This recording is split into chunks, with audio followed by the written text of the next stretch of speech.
Hello everyone and welcome to I don't know what's something good to be welcome to. Katana Wolf's gameplay. Today we are going over the Supremacy 1914 part 3 and what's happening in the world right now. So overnight what had happened was my men came in and seized these two provinces here, and we're currently in battle taking this one. I have a new ally. I don't know if I went over this in my last video or not. I have a new ally, and we have a great war plan to wait for French West Africa to spring his trap and try and take these provinces, or some type of provinces. There's a lot of things that can go down right now, and this is very hectic part of the game at the moment. Players can do anything. There's been a lot of players that joined.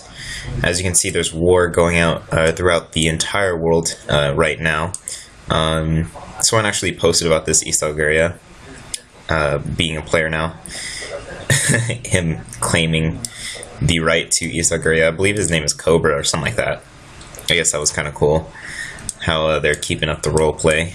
Over here in the Middle East, I believe this was a neutral territory. All of these were small little countries that are now being taken up. So war is definitely starting to happen, and it's going to kind of calm down. I was kind of hoping for, or waiting for one of these nations to spring. It was either going to be Kenya, or it was going to be French Equatorial Africa. One of these two were going to take these three provinces, but it looks like Equatorial Africa is going to be doing it. So our great war plan was to wait for the French West Africa to move down and take these provinces here. And as soon as he did that, just by basic troop ratios, he'd lose, or he'd be fighting about half of his own army if he came down here. And it's a good idea if he wasn't surrounded by players, because right now he's surrounded by players. West Mali is still not a player, which is kind of reassuring, just a little bit. Like, now I know that I won't be getting stormed by West Mali anytime soon. But the plan was to wait for him to waste a few of his units. The war against here would both destroy his morale, just for a little bit. It'll destroy his morale, and it will kind of damage his economy while he begins to build up these provinces. But it would also kind of kill a few of his units as well, and that would allow us to come in and completely rip this nation apart. But what it looks like is it's going to drag on to a long war if he doesn't, which is kind of concerning. Either way, I'm going to keep my borders kind of on high alert in the south. In the north, I'm going to start working on artillery and stuff so I can get less casualties as I advance. It's going to be a slow advance, of course, because artillery isn't that fast. So I'd take about a province a day. But yeah, I'm currently working on that. But in order to make an artillery in the first place, we have to get to the point where I can actually make a level 1 factory. So right now I just have level 2 workshops, and I'm going to upgrade those as soon as I can. What is? I guess I'll figure out later. Kind of exciting, to see all the players that are joined in. I believe this, White Havoc, this is a player now. I believe this Nubia is a player, yeah. This is also a player. A lot of players joining in. So this is going to be really interesting how it goes. I was talking to Spain not too long ago, and he was talking about how we both have an alliance with the Ottoman Empire, and we may actually go through that by having by kind of combining all three of our countries, by Spain taking over Italy, and then the Ottoman Empire taking over this side, and then having complete ocean control over the Mediterranean, and then we can run blockades from the Mediterranean through the Nile and blockade this entire spot here. And then we can come all the way over here and blockade here. The entire thing of choosing Spain in the first place, my ally was telling me, was just so we can have military dominance over over the water. And then the reason why I chose here was so I can go basically land, because this is a lot of land I'd have to take. So I'm going to go by starting with artillery. I'm going to do tanks, and I'm going to use a lot of air in this game. That is my goal, is to use air as frequent recon, and just to attack those staggering numbers of armies that are they're mean.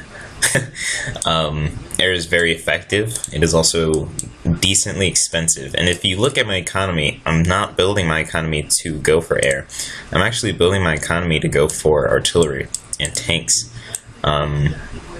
See, I have my steel maxing out at 142, and I'm actually going negative in my gas just so I can keep my oil up. And my oil is more important at the moment. Air is kind of second priority. This game is going to go really, really cool. I'm really excited to see how alive it is. And right now we're just going to go over our news articles and see what people have been writing.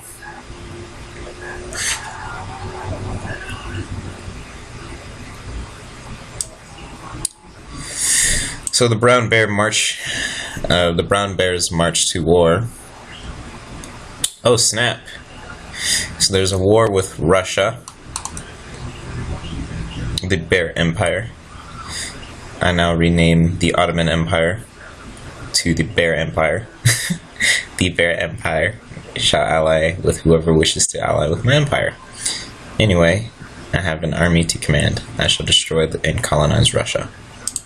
So he publicly announced that the Ottomans are going straight for Russia, and I believe this is Russia, yeah? And then this is like Turkestan? Turkestan. So this isn't actually Russia. Yeah, my bad. This is Russia.